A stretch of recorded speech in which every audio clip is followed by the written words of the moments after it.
თითქმის ერთთვიანი პროტესტის ფონზე ოპოზიცია კონკრეტული ქმედებების აუცილებლობაზე საუბრობს. ბარიელ გადალახული პარტიების ლიდერთა ნაწილი ამბობს, რომ არ შეიძლება პოლიტიკურმა კლასმა საკუთარი თავი ფაქტობრივად გაიუქმოს და საჭიროა ბრძოლა. ასევე კრიზისიდან გამოსვლის კონკრეტული გეგმა. ქართული ოცნების ხელისუფლებასთან ჯოხის ენით საუბრის აუცილებლობაზე ამახვილებს ყურადღებას მიხეილ სააკაშვილი. ექს-პრეზიდენტი პირდაპირ აცხადებს, რომ ახლა საჭიროა ძლიერი ზეწოლა. განსხვავებულია ოპოზიციის მეორე ნაწილის ხედვა, სადაც ფიქრობენ, რომ ხელახალ არჩევნებს მშვიდობიანი ფორმით უნდა მიაღწიონ. უკვე მეორე დღეა ხელისუფლების ოპონენტები და პრეზიდენტი კონსულტაციებს მართავენ დოკუმენტის მისაღებად, სადაც უნდა გაიწეროს რა ფორმით უნდა ჩატარდეს ხელახალი არჩევნები. მოქმედი პრეზიდენტი აანონსებს, რომ შეიქმნება სპეციალური საბჭო, რომლის მანდატიც ახალი არჩევნების მომზადება იქნება. რა შედეგით დასრულდა დღევანდელი კონსულტაციები და როგორია მმართველი გუნდის პოზიცია ამას ახლა თათია ტაბეშაძე გვეტყვის, რომელიც პირდაპირ ეთერში გვერდება. თათია.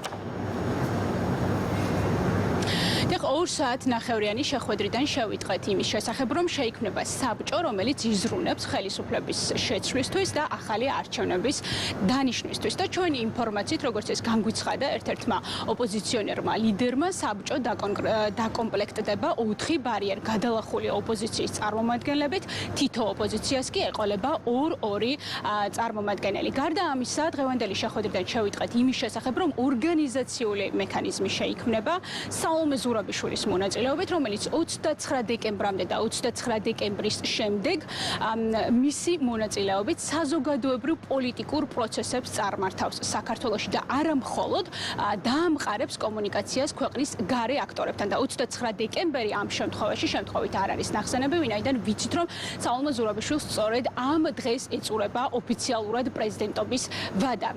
კიდევ ერთი საკითხი იქნა დაყენებული დღევანდელ შეხვედრაზე და ეს არის პრეზიდენტის მხრიდან პარლამენტის დათხოვნის საკითხი, თუმცა როგორც ჩანს, ეს ერთგვარ განხეთქილების საგნად იქცა დღევანდელ შეხვედრაზე, ვინაიდან შეხვედრის მონაწილე ყველა მხარე ამ იდეას არ იზიარებს და მეორე მხრივ გარკვეულ ნაწილს, როგორც ჩანს, ეჭვიეპარება იმაში, რომ საქართველოს პრეზიდენტს შეუძლია პარლამენტის დათხოვნა, თუმცა ნაწილს ამის სჯერა და ზოგადად ამ იდეას ემხრობა და მოითხოვენ საოლმე ზურაბიშვილის მხრიდან პარლამენტის დათოვნას.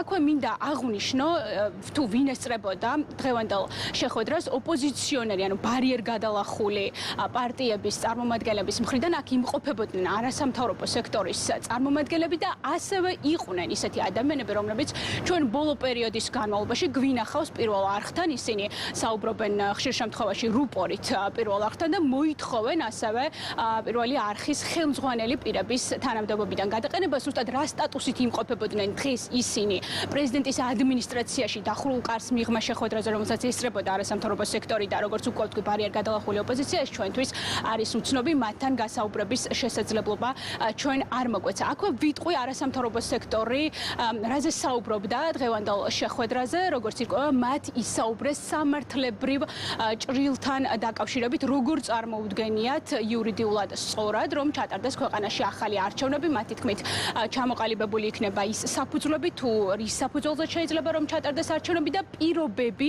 როგორ გარემოშიც მათ წარმოუდგენიათ ახალი არჩევნების ჩატარება. მაგალითად ამბობენ, რომ ცენტრალური საარჩევნო კომისიის შემადგენლობა უნდა იყოს შეცვლილი, ასევე საუბრობენ ძალოვანი უწყების ხელმძღვანელი პირების ცვლილებასთან დაკავშირებით, არსებული შემადგენლობით ახალი არჩევნების ჩატარება მათ მიზანშეწონილად არ მიაჩნიათ. თუმცა აქვე მინდა ვთქვა, ბუნებრივია ისმოდა მედიის მხრიდან შეკითხვა, რამდენად ექნება ამ ყველაფერს ძალა, ანუ იგივე ჩამოყალიბებენ ისინი გარკვეულ დოკუმენტს ახალი არჩევნების ჩატარებასთან დაკავშირებით, თუ რა ფორმას მისცემენ ამ ყველაფერს, რამდენად ექნება მას იურიდიული ძალა, ესე ვთქვათ, ნათელი პასუხი არც ერთ მათგანს არ ქონდა.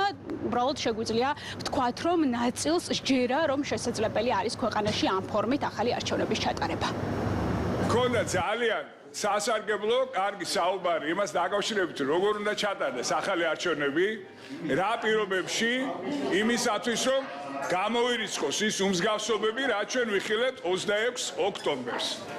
ამავდროულად ვსჯელოთ პრეზიდენტთან ერთად იმაზე, თუ როგორ უნდა გადავდგათ შემდგომი ნაბიჯები, რომ იყოს უზრუნველყოფილი ახალი არჩევნები. შედგება ეს საბჭო პოლიტიკოსებისაგან, ყოველ შემთხვევაში ამაზე შევთანხმდით დღეს, რომ ყოველი პარტიიდან გამარჯვებული 4 პარტიაზე ვსაუბრობ, ორი წარმომადგენელი იყოს. ორგანიზაციულ მექანიზმზეც ვისაუბრეთ 29-მდე თუ 29-ის შემდგომ რა ორგანიზაციული მექანიზმი უნდა იყოს, რომელიც საქართველოს ლეგიტიმურ პრეზიდენტთან სალომე ზურაბიშვილთან ერთად წარმართავს პოლიტიკურ საზოგადოებრივ პროცესს საქართველოში. ჩვენ ხვალ შევხვდებით რა და ეხლა განცხადება როდის გაკეთდება ამაზე ჩამოყალიბდებით, მაგრამ ორგანიზაციულ მექანიზმზე საბოლოო ჯამში ქალბატონი სალომე ისაუბრებს. მე არ მომწონს საბჭოებისთვის, იმიტომ რომ არსებობდეს უბრალოდ, მაგრამ გასაგები გახდა რა ფუნდამენტური გადაწყვეტილებების მიღება შეუძლია მას, ამიტომ ბუნებრივია რომ ამ ვითარებაში პრეზიდენტის გვერდით ვიდგებით.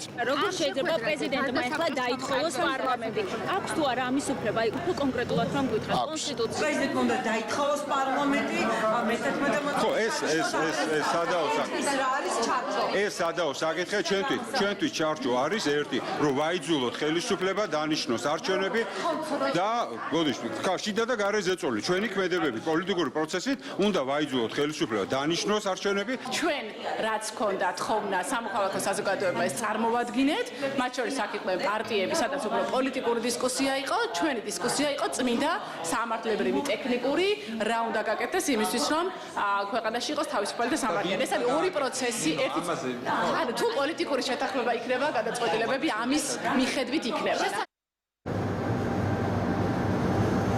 დღეს ქვეყანაში მიმდინარე პოლიტიკურ მოვლენებს გამოეხმაურა მსჯავრდებული ექს-პრეზიდენტი მიხეილ სააკაშვილი კლინიკა ვივამედიდან, რომელიც ერთვებოდა სასამართლო პროცესს დისტანციურად. მან გაიმეორა ის, რაც რამდენიმე დღის წინ თქვა და დატოვა შთაბეჭდილება, რომ რუსთაველის გამზირზე აქტივისტების მობილიზებას ახდენს პოლიტიკური ძალა. შეიძლება ჩვენ დაგვრჩა ესეთი შთაბეჭდილება, რომ ნაციონალური მოძრაობა, ვინაიდან ის ამბობს პირველ პირში მრავლობითში, როდესაც ჩვენ ვახდენთ ამდენი ადამიანის მობილიზებას და შეკრებას, უშედეგოდ არ უნდა დასრულდეს ეს პროცესებიო, ასეთი იყო მიხეილ სააკაშვილის განცხადება და ამ მიზნით ის მოუწოდებს ოპოზიციურ პოლიტიკურ პარტიებს მეტი შეტევისკენ ხელისუფლების წინააღმდეგ. ის ამბობს, რომ ხელისუფლება იმყოფება ხალხის შენობაში და იქ შესვლის უფლება მათ არ უნდა ჰქონდათ, ასევე მოუწოდებს საზოგადოებას ბოიკოტისკენ და მოუწოდებს გაფიცვებისკენ, ასევე ბიზნესის წინააღმდეგ და ამბობს, რომ არსებულ ხელისუფლებასთან ჯოხის ენით არის საუბარი საჭირო. ჩვენ დღეს შევეცადეთ, რომ ოპოზიციონერი პოლიტიკური ლიდერებისთვის, რომლებიც დღეს იმყოფებოდნენ პრეზიდენტის სასახლეში, გვეკითხა თუ რას ფიქრობენ ისინი მიხეილ სააკაშვილის ამ განცხადებასთან დაკავშირებით, თუმცა მათ არ სურდათ დამატებით შეკითხვებზე პასუხების გაცემა. ერთადერთი ვისთან გასაუბრებაც შევძელით, ეს არის კოალიცია ცვლილებისთვის ლიდერი ნიკა გვარამია, რომელიც სწორედ მიხეილ სააკაშვილის ყოფილი თანაგუნდელია, ასე შეიძლება ითქვას. ის ემხრობა მიხეილ სააკაშვილის პოზიციას, მისთვის მიუღებელი არაფერი არის მსჯავრდებული ექს-პრეზიდენტის განცხადებაში და შესაბამისად იზიარებს ყველა მის განცხადებას. ამ ბანდას, ამ კრიმინალურ ბანდას, ეს მოჟდა საქართველოში, ეს მის მხოლოდ ერთადერთი ენა და ეს არის ჯოხის ენა. და მეგობრებო, ჩვენ კი უნდა ვაწყლორებდეთ, ნუ გეშინიათ ხო. პირიქით უნდა ეშინოდეთ მანამ სანამ ხალხს წინაში არ დაიხევა რუკა. ყოველ ჯერზე უფრო მეტი შეტევა. ეს არის გაფიცვა, ეს არის იმ ბიზნესების ბოიკოტი, რომელიც ძარცვას ქართულ ხალხს, შენობების მათი არ შეშვება და არ გამოშვება, იმიტომ რომ ვიღა ტიპებს მიტაცებულია შენობები და თავის თავს უწოდებენ საქართველოს მთავრობას. სანამ ხალხი არის ქუჩაში, არის იმედი ჩვენი ქვეყნის გადარჩენის, მაგრამ ხალხი ქუჩაში უსაშვილოდ არ უნდა იყოს და დაუსრულებლად. ხალხს ჭირდება შედეგი, ერთ წრეზე სიარული არ უნდა დაუშვათ. თუ ხალხი ჩამოთქვავს რეგიონებიდან მაგალითად, უკან არ უნდა გაუშვათ გამარჯვების გარეშე. ძალიან ბევრ ხალხს ვკრიფავთ. ის არ არის უბრალოდ ფონი, განცხადებების. ეს არის იმისათვის, რომ ვიმოქმედოთ. მოქმედება, შეტევა, ზეწოლა, ჩვენი ვალია, რომ მათ ვერ დაამარცხუნეს სამოქალაქო საზოგადოება. სამოქალაქო საზოგადოების ვალია, რომ არ იყოს სხვერპლი. არამედ იყოს პირიქით შეტევი, პირიქით აგრესიული, იმიტომ რომ ის სამდე მართალი. ბოიკოტი და ასე შემდეგ არის კონსტიტუციური და კონვენციური ფორმები პროტესტის, ეს პროტესტი მიმდინარეობს და მისი გაღრმავება მხოლოდ სარგებლოს მოუტანს ქართულ დემოკრატიას. რაც შეეხება ამის ფონზე პოლიტიკური პროცესი როგორ უნდა მიმდინარეობდეს, ამასაც აქვს თავისი აზრი. სხვაგვარად თუ შეგვიძლია საზოგადოებას დავეხმაროთ, ჩემი აზრით ეს უნდა გავაკეთოთ პოლიტიკოსებმა, მათ შორის რასაც მიშა ამბობს, გაღრმავება პროტესტის სავსებით სწორია. ქართული ოცნება გამოიხმაურა ყველა იმ განცხადებას, რომელიც ახლა მოისმინა ჩვენმა მაყურებელმა. ქართული ოცნების ლიდერები ამბობენ, რომ ნაციონალური მოძრაობის ხელწერა ნამდვილად იგრძნობოდა ანტისამთავრობო აქციებზე, მაშინ როდესაც იყო ქვეყანაში დაძაბულობა. რაც შეეხება უშუალოდ ოპოზიციის გეგმას და პრეზიდენტთან კონსოლიდირებულ ქმედებებს, მართლ გუნდში ამბობენ, რომ ახალი არჩევნების დანიშნვის შესაძლებლობა არ აქვს სალომე ზურაბიშვილს. ისინი პირველ რიგში ამბობენ იმას, რომ არჩევნები არ გაყალბებულა, ვინაიდან ის ელექტრონული სისტემით ჩატარდა და მსგავსი სისტემით არჩევნები არ და ვერ ყალბდება. რაც შეეხება ახალი არჩევნების ჩატარების საკითხს, როგორც დღეს ქართულ ოცნებაში განმარტეს, ეს ხდება მაშინ, როდესაც არსებობს საკონსტიტუციო სასამართლოს კონკრეტული დასკვნა, ან მაშინ, როდესაც პარლამენტი ვერ ნიშნავს ორი მცდელობის შემდეგაც კი მთავრობას. შესაბამისად, ქართულ ოცნებაში არ განიხილავენ ახალი არჩევნების ჩატარების შესაძლებლობას და ყველა იმ ნაბიჯს თუ ქმედებას, რომელსაც მთელი მონდომებით დგამს ოპოზიცია და სალომე ზურაბიშვილი ერთად, ამ ყველაფერს არასერიოზულს უწოდებს და ამბობს, რომ შედეგი არ ექნება და ახალი არჩევნები არ ჩატარდება.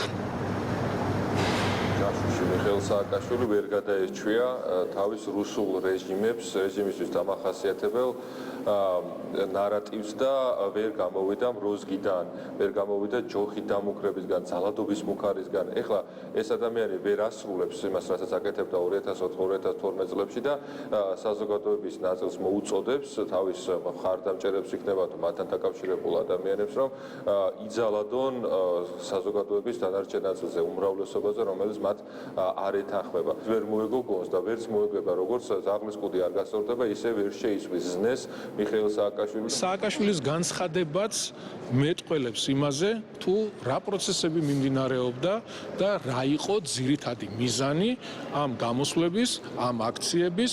თავიდან ხო ვითომ შეფუთული იყო, რეალურად ამის უკან რა იდგა. მათ წააგეს არჩევნები, დამარცხდნენ, ჩვენი ქვეყნის მოსახლეობის უმრავლესობამ უთხრა არა ბოროტებას, უთხრა არა ომს, უთხრა არა სიძულვილს და ამაზე გაღიზიანებული როგორც ქვეყნის შიგნით, ასევე ქვეყნის გარეთ, სურვილი ჰქონდათ უბრალოდ რევოლუციური გზით სახელმწიფო გადატრიალება მოეწყოთ. ძალიან კარგად იციან, რომ არჩევნები ჩატარდა თავისუფალ გარემოში, არჩევნები იყო მრავალპარტიული, ძალიან კარგად იციან, რომ მათ თავისუფლად ჰქონდათ შესაძლებლობა კამპანია ეწარმოებინათ, თუმცა არ აწარმოეს. ეხლა რასაც ვისმენთ, თუნდაც სალომე ზურაბიშვილის მხრიდან, თქვენი იცით, რომ მას ერთი პარასკევიც არ აქვს, მე მგონი დარჩენილი და უნდა რომ კიდევ უფრო დაამძიმოს, გააფუჭოს სიტუაცია, როგორც ქვეყნის შიგნით, ასევე ქვეყნის გარეთ. არაფერი, ეს ადამიანები განწირულები არიან მარცხისთვის. რა საბჭოებზეა ლაპარაკი, უბრალოდ რაღაცებს ერთმანეთში თამაშობენ. თავრობანას თამაშობენ ერთმანეთში, ეს არის სამწუხაროდ. რაც შეეხება ეგრეთ წოდებულ საბჭოებს, საკონსულტაციოებს და კონსულტაციებს, ერთადერთი რაც ეხა საქართველოში ზურაბიშვილმა შეიძლება გააკეთოს, ეს არის კონსულტაციები, როგორ უნდა გამოვიდეს სასახლიდან და პოლიტიკური პანაშვიდები მიიღოს უკვე. იმიტომ რომ შაბათ-კვირას მისი პოლიტიკური გამოსვენება იქნება ეხლა ყველა შემთხვევაში, ხო იცის თვითონაც. ამიტომ სავარაუდოდ ალბათ ამ ცერემონიაზე ექნება ამ ეგრეთ წოდებულ საბჭოს საუბარი. მესამე სექტორისა და ბარიერ გადალახული ოპოზიციის მონაწილეობით სალომე ზურაბიშვილთან შეხვედრა დასრულებულია. მე აქვე გეტყვით, რომ ხვალ ასევე არის შეხვედრა ჩანიშნული პრეზიდენტის ადმინისტრაციაში. მაყურებელს შევახსენებ, რომ პრეზიდენტმა სალომე ზურაბიშვილმა გუშინ გააკეთა მოწოდება ქართული ოცნების საპატიო თავმჯდომარის მიმართ, რომ შეხვდეს და დაინიშნოს ახალი არჩევნები და თარიღი ცნობილი გახდეს ჯერ კიდევ 29 დეკემბრამდე, ანუ მისი საპრეზიდენტო ვადის ამოწურვამდე, თუმცა ვიცით ქართული ოცნების პოზიციაც, რომ ისინი ახალი არჩევნების შესახებ საუბარს საერთოდ არ აპირებენ, ამბობენ, რომ არჩევნები არ გაყალბებულა და მოუწოდებენ ყველას, რომ პატივისცენ ამ მრჩევლებს, რომლებმაც უმრავლესობით სწორედ ქართული ოცნება აირჩიეს. მადლობა თათია ტაბეშაძე საუბრობდა პირდაპირ ეთერში.